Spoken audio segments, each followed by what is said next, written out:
The second fruit of the Spirit is joy, and we hear that quite a bit in the Bible, mostly related to happiness, and that is definitely true. What we get from joy is obviously happiness, that feeling of enjoying things and liking things. But joy goes much deeper than that.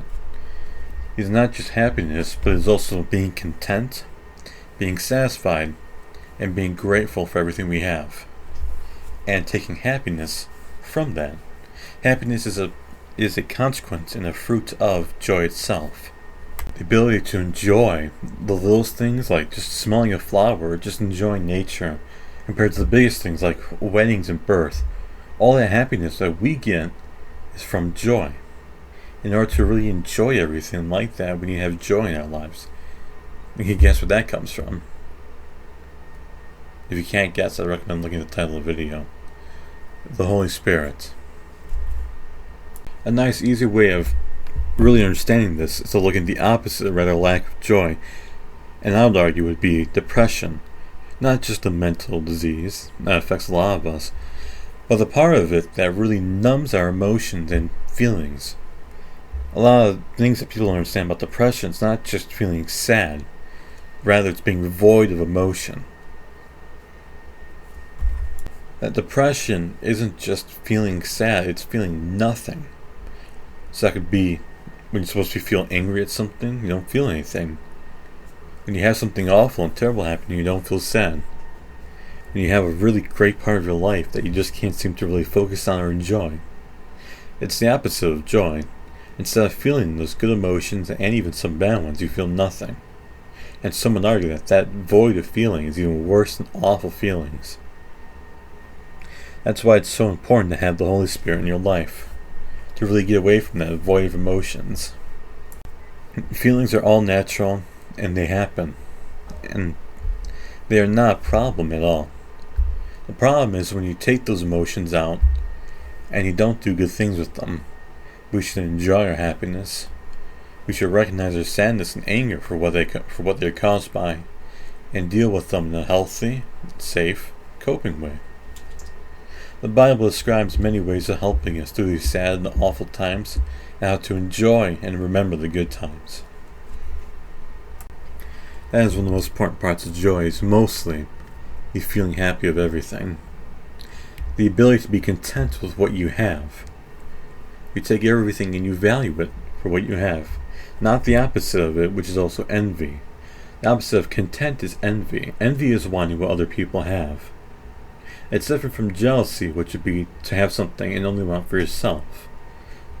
Jealousy can be good in some ways, but envy is never good. You should be content with what you have, and value it most of all.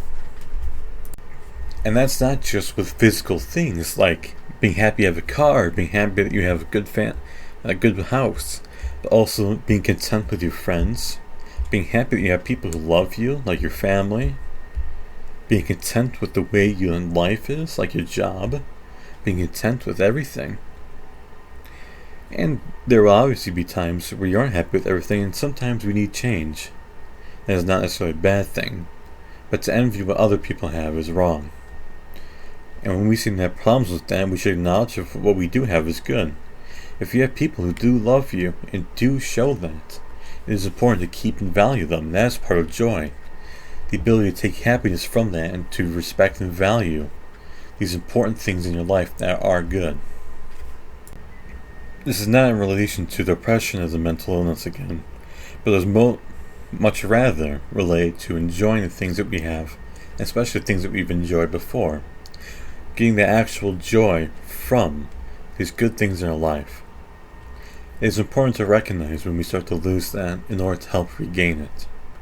That happiness keeps us doing it as a reward. I'm not talking about pleasure, I'm talking about happiness and joy. Not short-term gratification, but actual enjoyment out of it, and good from it. When we have that, that is showing us that this is a good and this should be continued. Whether that be loving someone, whether it be charity, or even something that's not necessarily moral, but it's just fun. We should recognize that and work toward keeping that way. And when you start to lose out on those happy feelings, I recommend turning to the Holy Spirit and to the Bible a lot of that can be lost because of us losing our connection to God. He is the one who grants us his happiness. Does that mean that every single time we feel sad or losing happiness, that's automatically because we're losing faith? I wouldn't say that exactly. I wouldn't say it's 100%. And I'm not sure if just connecting to God will fix everything. There might be other steps we have to do. There's a lot of cases and talk I can do about mental illness, and a lot of that also affects the joy. What's most important is to recognize the happiness and content that we have. That should be what you remember the most out of this, is content. The most important part of joy and happiness from things we have.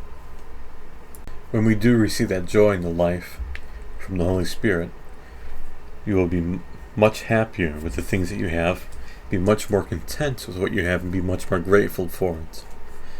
That means you'll value it more, you'll respect them more, you'll appreciate them more, you'll do more to keep them going, and your life will be better because of it. Thank you for watching. I hope you've learned more about joy from this, and God bless.